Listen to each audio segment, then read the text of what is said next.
So now the days are getting shorter, and many of us are in the second wave of the coronavirus pandemic, if not heading into it. Regardless of whether or not an official lockdown happens in our city, many of us will be experiencing some form of lockdown just by virtue of the days getting shorter and having fewer opportunities to spend time with our friends, our family in a socially distanced manner. And so I think the timing for this topic is really appropriate. In this video, I want to talk about loneliness. Now, if you are an existing subscriber, you're probably expecting a video about the social origins of depression. To that, I would say, here it is. Loneliness is a huge risk factor. I don't need to tell you what it feels like. I don't need to tell you that it is an issue because we've all felt it at one point or another. But what I specifically want to talk about is I want to illuminate just how big of an issue loneliness is, especially as it pertains to our physical health, which impacts our mental health, of course. Depression itself is a very complex subject matter. Even just the word carries a lot of connotations. And while I began various videos of this series talking just about depression and even trying to use a paradigm to look at it through the lens of the biopsychosocial model, I've realized that even using that doesn't really allow us to really hone in on the various different aspects of what causes depression. And of course, you don't even have to be depressed yourself or even know it to know what loneliness feels like and to suffer as a result of that. But let's start with the question, what is the state of loneliness, I would say right now, but what's the latest data that we have about loneliness that is worth mentioning here? In 2018, the American insurance conglomerate Cigna published the results of its nationwide survey on loneliness, in which more than 20,000 US adults took part. This survey was done in partnership with the market research firm Ipsos, and here is what it found. Nearly half of all Americans reported sometimes or always feeling lonely. 1 in 5 Americans report that they rarely or never feel close to people, and only around half of Americans reported having meaningful in-person social interactions, such as having an extended conversation with a friend or spending quality time with family on a daily basis. These numbers represented an all-time high for the state of loneliness in America at the time, and that was in 2018. But it turns out loneliness is not just a feeling. It can have detrimental effects on our mental and physical health. In his groundbreaking research in the 1990s, neuroscientist John Cacioppo revealed that loneliness directly contributes to higher levels of the stress hormone cortisol. Cortisol, in turn, can impair cognitive performance, quality of sleep, and immune function. Long-term fight or flight signaling, which is what happens in our body when we are chronically lonely. When this happens, cortisol is consistently produced, and this has been shown to accelerate brain and vascular aging. Dr. Steve Cole, professor of medicine and psychiatry at UCLA, describes loneliness in the following way.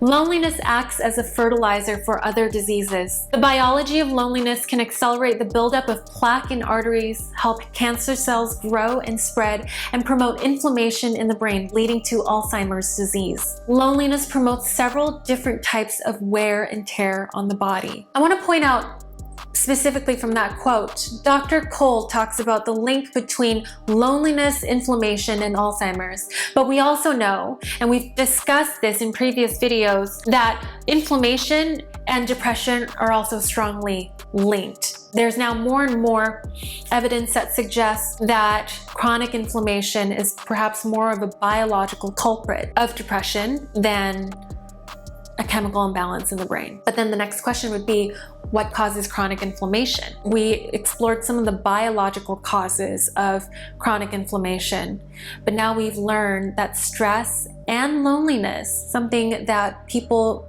think of as purely psychological phenomena, these phenomena also have a very real biological effect on us on a molecular level. But let's take a few steps back here. What specific issue are we even talking about here, and what is the difference between social isolation and loneliness? We go back to Cacioppo's research, which was among the first to help us understand this distinction. Social isolation is the objective state of being physically separated from others. Loneliness is the subjective feeling of being disconnected from others. So this means you could have a ton of friends and be surrounded by heaps of people at any given time, but still feel lonely. It really seems like it's the quality of our relationships here that matter most. Relationships with people we could call our confidant. And sadly, according to Cacioppo, 25% of Americans say they have no confidant at all. So where does this leave us? In his book, Lost Connections, Johann Hari describes loneliness as a phenomenon that can make a bad situation even worse. When we're sad, we naturally withdraw from others, which contributes to the feeling of loneliness, which adds to our anxiety and makes us want to withdraw even more. By now, you probably know that I have a teleprompter to help me with specific topics. I don't use it all the time, but lately I find myself reaching for my teleprompter a little bit more.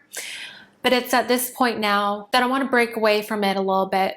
And I want to talk to you about this idea of having a confidant. And I want to really explore what we mean by quality of relationships. If we can even get deeper and look at what a quality relationship looks like, it doesn't have to be one that has spanned decades. It doesn't have to be even a relationship that might even readily come to mind when you think of the people in your life. We're talking about connections with other people. What is the ingredient that makes us feel connected with other people? That ingredient is vulnerability. Feeling like we are able and we are free and we can be safe, sharing our weaknesses with one another and leaving with a feeling of we're not as weak as we thought we were. We're not as weak as we were perhaps prior to that connection happening. This is how historically we human beings have thrived. This is how we have survived as long as we did. We did it together because on our own we're weak. We are. We're not necessarily the strongest species on the planet. We have the capacity to cooperate like no other species that I can think of. And it's sad to me now that we seem to live in a society that has really departed from those core traits that have made us so strong together as a unit to begin with. North American culture especially is very individualistic, and while there's so much about that set of ideals that I still admire, I don't think we're being entirely honest about what the flip side of those ideals might be, or whether or not we've taken them a little bit too far. And so if you're hearing this now, and if you relate to the feeling of loneliness right now, if you're sitting on the other side of the screen and you are feeling lonely, the message that I want to leave with you is this. The true percentage of people in this world who feel lonely is probably much higher than any survey, no matter how expansive, could ever pick up on. It is just the truth now that we live in a society that makes us all too easy for individuals to suffer alone and to feel like perhaps they are the odd one out in suffering alone. You're not alone. I'm not alone.